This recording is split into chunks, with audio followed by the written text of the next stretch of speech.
Carl Willis is an innocent man.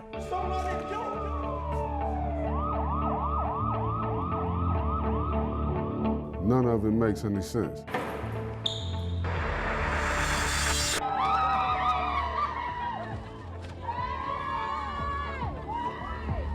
I love you, baby. Love you. This the queen right here. You're getting married in September, right? I'm tell you the truth, I'm actually already married. I didn't want to come out like that. It's my brother, That's my family right there. Love it. We made it. That's my guy, that's my brother, that's my best friend, that's my cousin. That's my, you know what I'm saying? We've been knowing each other since elementary to the penitentiary. We back here now. For the first time in more than 23 years, Wayne Brady and Carl Willis are experiencing freedom. Walking out the front door, it's a whole different feeling. Man, I go to the door just to look out. You know what I mean? See a car ride up the street or something. I see little kids and stuff playing. You don't see babies in jail, but on a visit. Sometimes the new world can be a little tricky to navigate. But he's still trying to figure that out. He be pocket dialing me and stuff. I'm like, bruh, you just called me. He was like, oh, I didn't mean to. I said, I meant to answer though. What's up? You know what I mean? And sometimes it can be overwhelming. I had anxiety in prison and had it since I've been out here. But every day I continue to give it to the Lord because the Lord is my shepherd and I shall not want. He guides my footsteps. But every day it's still a challenge. But it's now a world without bars and without guards telling them where to be or what to do. On March 28, prosecutor Julia Bates ended a decades-old legal battle with the men. And I think sometimes, Judge, the case needs closure. I think sometimes the case needs to be over. Offering them plea deals and a chance to go home. Giving them an opportunity to rebuild their lives. Lives littered with loss. I had a son that was just born a few weeks before I got arrested. And I had another son that was 15 months old when I went to jail. And my current girlfriend at the time was pregnant with my son and miscarried him at 7.5 months pregnant while I was awaiting trial. I lost my mother, I lost my father, I lost my grandmother, and I lost a grandbaby. Something that the state can't get back, something I can't get back, but something I can live for and they can live, I made it home. How you doing today? The next chapter in their lives is still unwritten, but they want it to be about seized opportunity. Ain't no limit to it, you know what I mean? I can't sit here and tell you exactly what I'm gonna do. I just gotta live it, you know what I mean? The average person that's gonna tell you, oh, I'm about to get out and be wearing this and driving this, and this is what my girlfriend gonna look like, they capping. You know what I mean? Especially after all this time, man, I'm taking it slow. John Legend, take it slow. The men are returning to a world that is very different, but a Toledo that is very similar. When Maurice Purify died in 1998, he was one of 4 teens killed within weeks. 7 teens have been murdered this year in Toledo. Brady says neighborhoods have been stripped of male role models, just like when he was a teen, and he wants to be a mentor. Most of the people I know have been raised by their grandmother. On the block we lived on, man, it probably was like 2 men that lived on the whole street. And they was somebody's granddaddy. Ain't nobody had no daddy in their house. Willis wants to finish his college degree and has similar goals, but he now has a wife, Charmaine, who he married on April 18. Well, my baby showed me unconditional love. When I say unconditional love, she accepted me for who I am, my trials and tribulations, my ups and downs. They were married over the phone and picked up their papers at the Lucas County Common Pleas Court, the same courthouse where the men were given their freedom. The same court that released me, blessed me with a wife. Anger, feeling blessed. Brady and Willis have experienced the entire range of emotions in the past 25 years. The future is unknown, of You'll get course, problem. but they are excited to experience it as free men.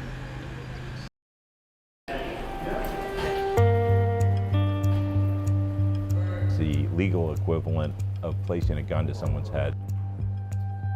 They're trying to cling to some version of a guilty judgment. On March 28th, Wayne Brady and Carl Willis stood up in court, giving up their hopes for exoneration and taking a deal from prosecutors so they could go home after 23 years of professing their innocence from behind prison bars. I'm an innocent man, but I do want to go home. Ohio Supreme Court Justice Michael Donnelly has a name for these post-conviction deals. That's the dark plea, and it's a level of coercion that I would describe as the legal equivalent of placing a gun to someone's head and forcing them to confess to something that they don't want to do. The targets are particularly vulnerable, inmates often serving life sentences, but inmates with legitimate claims of innocence. Their choice is go home free or gamble on winning your case ultimately, even though you're innocent, in a system that's already failed you once. Remember, all of these people were convicted in the first place, and for those who are in fact innocent, their innocence didn't matter. University of Wisconsin law professor Keith Finley has compiled data on these post-conviction deals. In cases where inmates have strong claims of innocence, like Brady and Willis, prosecutors offer deals 23% of the time. That's an extraordinarily high rate, because that means those are the cases where they're agreeing to vacate the conviction, or where the conviction has already been vacated based on new evidence of innocence, and yet they're trying to cling to some version of a guilty judgment. There have been 4 deals in Lucas County in the past year that would qualify as dark pleas under Justice Donnelly's definition. Hector Alvarado, released in July after being convicted of a woman's 2013 killing. Brady and Willis, released in March. They are in prison for a 1998 killing. And Stoney Thompson, released in November after being granted a new trial for 3 2006 murders. All 4 men professed their innocence and had strong cases to prove it. All 4 gave up their right to fight for exoneration, and they gave up an opportunity to receive compensation from the state. Life in Point Place these days is pretty simple for Kristen and Artie Richter. Come on. But nearly 6 years ago, their world exploded. I felt like my whole life had just been ripped away from me. It had been ripped away from me. My security, my whole everything was gone. I should have never went out that night. I should have just went home. But he didn't. On January 31st, 2018, Richter and his uncle, Daniel Vasquez, decided to go out for a drink. My uncle said, hey, let's go down to Brad's place.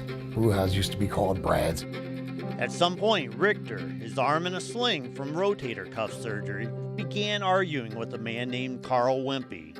And the argument turned physical. Wimpy hit Vasquez with a left hook.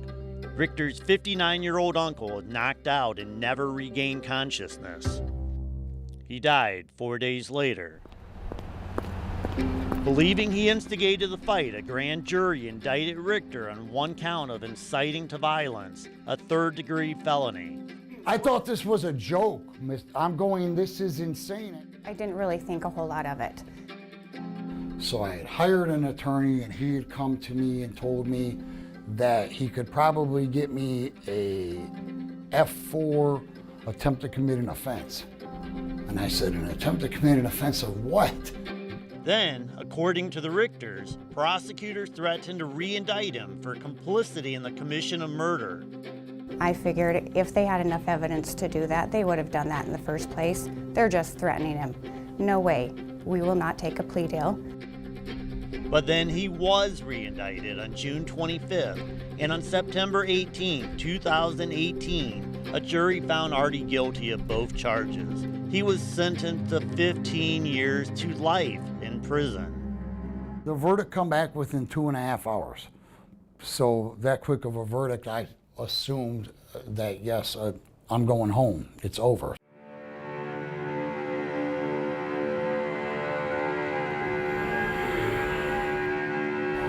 When the guilty verdict was read, I said, I'm in complete shock.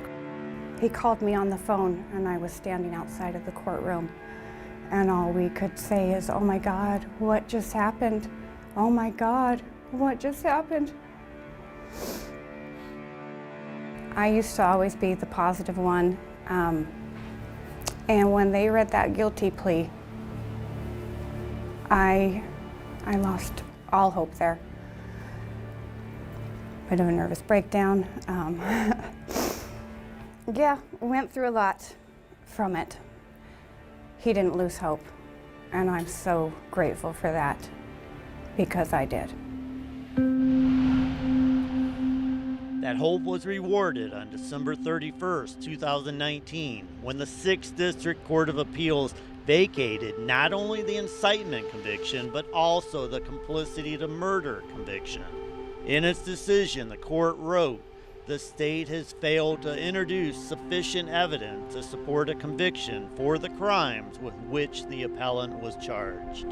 Though the court found Richter's action troubling, the justices indicated that prosecutors dramatically overcharged the Toledoan. Appellant's conduct would fit squarely within the parameters of disorderly conduct, a 4th-degree misdemeanor punishable by no more than 30 days in jail. Well, for several years, WTOL 11 has been making a push for a Lucas County Conviction Integrity Unit. And that push got a big helping hand this week. Lead investigator Brian Duggar live with that update tonight. Brian? Yes, that helping hand is Commissioner Pete Gerken. He actually reached out to me over the weekend after our story last week on dark pleas. He said he wanted to discuss the Conviction Integrity Unit, and in an interview, he told me he's all in. We just can't talk about how many ankle monitors there are or how many new prosecutors or bailiffs there are. It has to really be about justice for people that were convicted wrongly, and that happens. We know that happens. It's not deniable. It's happened in our system. A way to help correct that is integrity units. As of this afternoon, 3,326 people have been exonerated in the United States since 1989, and a large number of those were freed because of work by conviction integrity units. I've been here for almost 20 years. I've made mistakes. I might have made things, but some of the mistakes I made didn't put people in jail for 20 years. Since 2019, 11 Investigates has run a series of stories related to issues with the Lucas County judicial system, most notably the 2019 Guilty Without Proof investigation. Wayne Brady and Carl Willis credited the WTOL investigation with them being released in late March. And last week, 11 Investigates reported on post-conviction plea deals, where an inmate with a claim of innocence is offered a chance to go home if he pleads to lesser charges and gives up his fight for exoneration. It's a level of coercion that I would describe as the legal equivalent of placing a gun to someone's head and forcing them to confess to something that they don't want to do. Over the years, Justice Donnelly and others have told us that a conviction integrity unit would be a positive move for Lucas County. Those stories caught Gerken's attention, giving life to the idea. Channel 11's done great work on making this an item that we should in government look at. So let's not be afraid of that conversation.